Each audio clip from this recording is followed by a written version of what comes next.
Hello, today I'm going to show you how to install a CO2 unit. So we're going to be installing a CO2 art system. This little bubble counter on the left you may have to attach when it comes, and this little O-ring or this washer, whatever you want to call it, is very important, so do not lose that. So the types of CO2 canisters that you can get is either a CO2 fire extinguisher or one that is generally a trade gas canister that you can trade in with your local aquascaping shop. Now mine is empty and I can't get to the store, so today I'm going to be using a CO2 fire extinguisher, but the important thing to note is that the mount is horizontal because of the way the CO2 art kit mounts. It needs to be horizontal. So we're going to need a 3-inch wrench. This is purely just to tighten the nut once it's kind of like screwed on. But as I said, this one's empty, so we are going to be installing it onto this one.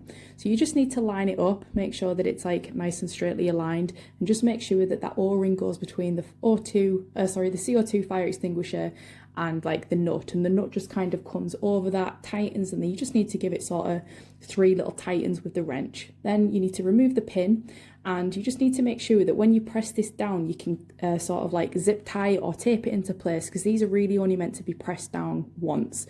So when you do that, you'll see that the pressure shoots up. It'll go just above the red line. This is a 2-litre canister, so that's about right. This is just a refurbished CO2 canister, so they are quite easy to come by, but obviously they're not completely full. So yeah, so once that's clamped down and that's in position, you can then start opening the valves. So there's the needle valve on the far left. This controls the bubbles, and then you've got like your working pressure. Set that to about 30 psi and how much sort of like pressure you are letting through on the main dial in the middle there. So we need to connect that up. I use an inline diffuser, and then we need to control the bubble count. So I would say 1 bubble per second per 30 litres is about something to aim for.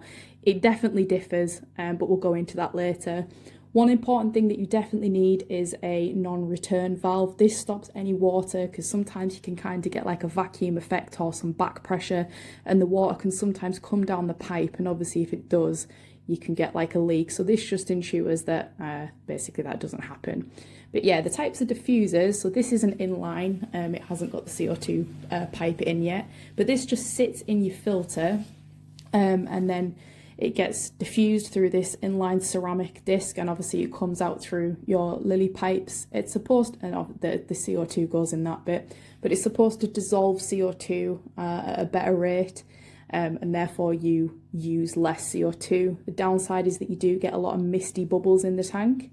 The other one is the in-tank diffuser. Now these work great. They also are nice to look at, the bubbles. You get some really cool slow motion footage of them. Yeah, and these are designed to sit in the tank. This one is an Aquarium one, so it's got like a long plastic tube. Some of them are a little bit shorter than that, but you just need to make sure that you've got some CO2 resistant tubing. And again, that just connects down into your bubble counter. Please ignore my messy cupboard. This one is a CO2, I think it's a Pro one, where you can add additional bubble counters. So you buy like separate manifolds and you can split it across tanks. So now let's go into like the pros and cons of the different types of diffusion methods. So as mentioned earlier, you've got the in-tank one, and the way that you would use this is that you need the CO2 to be sitting on one side of the tank, and then your flow coming from the other side of the tank. And that flow pushes these bubbles like across and around the tank, and it helps it diffuse, and obviously the plants are able to take up that CO2. There is some thought that actually these little bubbles of gas, these little CO2 bubbles, are kind of more accepted by the plant in the fact that they can take more carbon from them. I don't know if there's any proof in that. That's just kind of what I've heard other people say about the in-tank diffusers. The issue that I tend to find with them is that it can create a lot of heavy mist in one concentrated corner of your tank, which can result in things like BBA and various different types of algae. So that is something to bear in mind. So I would say if you are going to use this, you need to sort of, before you scape your tank, just bear in mind where the flow is going to come from, and obviously where the bubbles are then going to go, so that you can kind of build and scape your tank around that. This is Ryu, the little better. This tank has only had CO2 on it for a week, and that's because this is going to be getting taken down and rescaped. I have some cladophora algae in there, which has just been an absolute nightmare to get rid of. It's kind of looking okay at the minute because I've given it a big maintenance session and like cut all the algae infested plants out. So this is a trial to see if the CO2 actually helps with that algae. So don't forget that you need to use a CO2 drop checker. This just sits on the side of the tank with some CO2 solution, and you want it to be a nice green colour. Yellow is too much, blue is not enough. So you need to make sure that you sort of diffuse in the right amount. And as I said earlier, with the bubbles per second, I do about 1 to 2 bubbles per second with this tank because it's a 45p, so it's just over 30 litres. This tank is my 90p, and as you saw, this runs an inline diffuser. I only set this up a week ago, as you'll see on a previous video if you haven't seen it already. It was all about installing this, so I won't go too much into the installation process of this. But yes, this just sits basically above your sort of like outlet filter pipe, like just above the filter nozzle. It says in the instructions to have it as close to the filter as possible. So this is a bit of a trial and error. I've never used one before, so this is something that I will have to report back on. But as mentioned, the idea is that there's more CO2 dissolved in the water, so therefore you're using less CO2, and it's just like distributed and dissolved a little bit more evenly than say the in-tank diffusers. They're both good. They're both kind of, I wouldn't say they've got that many pros and cons over each other. It's just whatever you like the look of. Obviously the heavy mist is a con for the inline, so like viewing the tank during the day when the CO2's on, it's a little bit distracting. It's hard to get photographs or video if you're into that sort of thing. But yeah, and sort of as for the advantages of CO2 in your tank, say my 2 tanks on the left there, they are non-CO2 tanks. Obviously my 90p is a high tech, so that has CO2. These two, as I mentioned, completely low tech, no CO2. Well, actually they're probably mid tech. They have a good filter and they have a good light, and they have a good subsearch system, but all the plants in there are easy plants that don't necessarily require CO2. They've also been set up for nearly one of them's been set up for nearly 2 years. This one's about 10, 11 months. But everything in there is easy. So easy plants, a good maintenance session every week, and just that little bit of extra care, you can get a really nice planted tank without using CO2. It's definitely not needed for all plants. The majority of these are sort of slow growing epiphyte, and as I said, they've been running for 2 years, so they've got that like biological maturity on the side, and it's been trial and error. They haven't always looked like this. This has been a case of adding and removing plants that didn't work, but as you can see, it's mainly epiphytes, you know, Anubias boost, and then some crypt, and then some very easy carpeting plant at the front, which I think is Littorella uniflora mixed with a little bit of hairgrass. Whereas this, in comparison, has got sort of more demanding plants, especially in regards to like the Rotala. They're definitely going to benefit from CO2. They're going to grow more bushy, more compact. They're going to bounce back quicker when you trim them, because with it being high tech, it requires a lot more trimming. It's definitely going to help in regards to that. Might help to an extent in regards to the coloration. Mine aren't all that coloured up at the minute because I've just trimmed them. But obviously the intense reds, the lighting and the CO2 is definitely going to help with that carbon, the thing that it needs the most, I guess. So it's definitely, as I say, going to make the difference in whether or not your plants are growing to the full potential and in optimal conditions, versus whether they're kind of just growing but not looking, say, 100%. Another thing to remember with CO2 is that, especially if you've got a surface skimmer, which is definitely recommended, the surface is agitated and therefore it will gas off some CO2, so you are going to lose some to gaseous exchange. And the last sort of key tip that I would say is that when you're going to do your maintenance, make sure that you either do it before the CO2 has turned on or after it's turned off, because if you do it halfway through the CO2 injection period, all that CO2 that you've just put into the tank is just going to be removed, and it's just a waste, and it causes a sort of fluctuation in CO2 levels, which can again cause algae. So that's just something to bear in mind as well. So I really hope that this gives you some insight and also some confidence in how to install CO2, and just see that it's not actually as scary as it may seem. I know when I first did it, I was a little bit dubious about installing it. Thought it was kind of the scary thing. But I am honestly the most accident-prone, clumsy person on the planet. So if I can do it, you can definitely do it. But just to sort of recap and just run through everything. So everything that you're going to need is that you need to ensure that whatever type of CO2 system you get, so the type of mount, because mine mounted horizontally, but you can get some that sit on top of the canister vertically. So you need to make sure that you're getting the canister that matches the type of CO2 system that you've got. But also try and make sure that the CO2 system that you get has a solenoid on it. That is like a power unit that allows you to turn it on and off, and then you can run it on a timer. So mine are on these automated smart devices. And what I do is I turn it on 2 hours before the light comes on, so that your tank is nice and saturated with CO2, so that when the lights come on and they're sort of like at the peak, if your light ramps up, they're just sort of like ready to photosynthesize, rather than having to wait for that CO2 level to build up. So if it takes 3 hours and your lighting period is maybe only 6 or 7 hours, and actually you've wasted quite a bit of time just trying to get the CO2 level to the optimum level. So I think mine comes on 2.5 hours before my light starts ramping up, and then it turns off an hour beforehand. So that's definitely something that you should try and get, because if it doesn't have a solenoid and you're relying on you doing it manually, or you're not turning it off at all, or it's at odd times and it's sporadic, fluctuations in CO2 tend to be big causes of algae. So yeah, it just saves you a headache.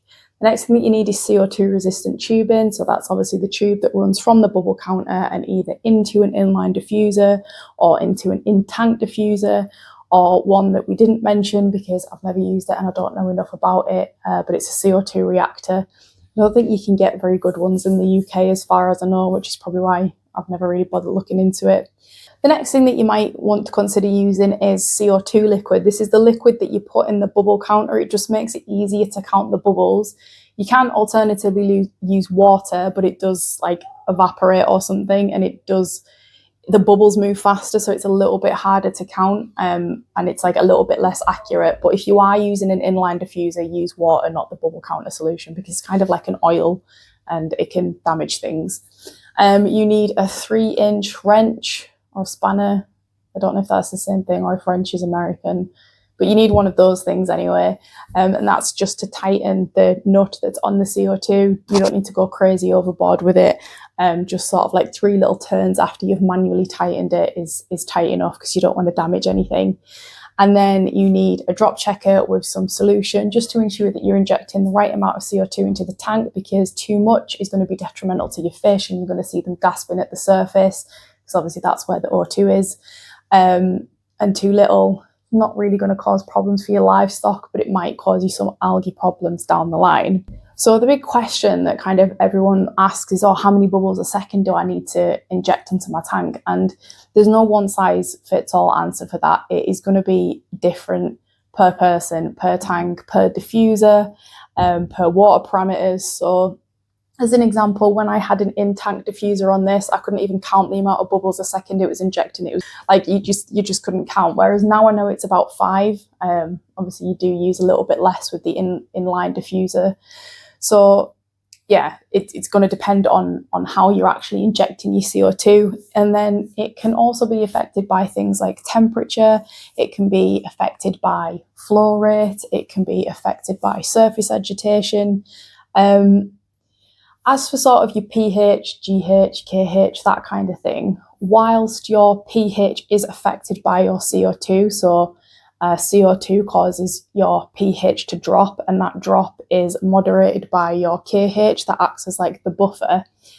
I don't know how much of an impact those things themselves have on CO2 and how it's dissolved. There might be some science to it. If there is, I don't know it. I would imagine though, your TDS could have an impact on how well it's dissolved in your water, because I guess it's like molecules fighting for space, but I don't know if there's any sort of like concrete proof on that. I have tried to sort of research it and Google it, but I couldn't really find any definitive answer. So if it does, it might be slight. But the point is that, yeah, everyone's going to be different. I kind of go by the idea of 1 bubble per second per 30 litres, and you might just have to modify that to suit your tank and your setup and everything like that. So it's not a one size fits all answer, but there is a start line that you can go from. I'm by no means a professional. This tank still has algae despite me following the sort of guidelines and the rules, and we can all do that. We can all follow the sort of the rules for CO2 or the rules for a planted tank, but we're not all at the same start line. We've all got different sort of background levels of everything, whether or not it's you know, the substrate system that we use in our water, you know, the water that comes directly from our tap. So yeah, it's not as easy as saying that tank needs 6 bubbles a second, but you can kind of have an educated guess and go from there, I guess is what I'm saying. And then lastly is the question, do you even want CO2 on your tank? I am a big believer that you can have a beautiful planet tank without CO2. It's not something that you have to have a beautiful aquarium in your home. I have, well, 1, 2, 3, 4, and it was 5 until a week ago, tanks that I don't use CO2 on, 5 tanks that I don't use CO2 on, sorry. And as I say, I just use really easy plants. Now, if you want something that's, you know, the showpiece of your living room, and you want something that's like competition level aquascape in your room, and you want to use all the sort of like ornamental plants with, you know, delicate leaves and beautiful colours, likelihood is you're going to need CO2. And if you want that instant impact, if that really bushy, dense growth, and you want to be able to grow all the plants that are available to you in the aquarium hobby, likelihood is that you're going to need to use CO2. If you're happy to just have this, I don't know, essentially an ecosystem that kind of just plods along, kind of takes care of itself, something that doesn't require too much tech, shall we say, and something that you're just willing to give your time and patience to, and just see if nature takes its course with it, then I would say no, you don't need CO2. You can make some sort of, you know, educated or trial and error plant choices. As I say, just always go for easy plants that don't desperately need CO2.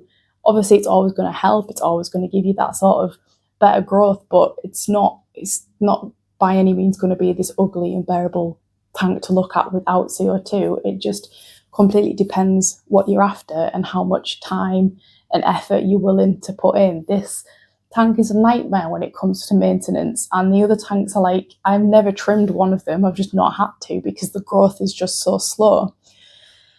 So it's a different experience, it's a different viewing experience, it's a different appreciation, it's a different like workload and, you know, maintenance level between tanks that don't run, you know, CO2 and high lighting and high dosing levels and things like that. So it's completely dependent upon what you want to put in and I guess what you want to get out.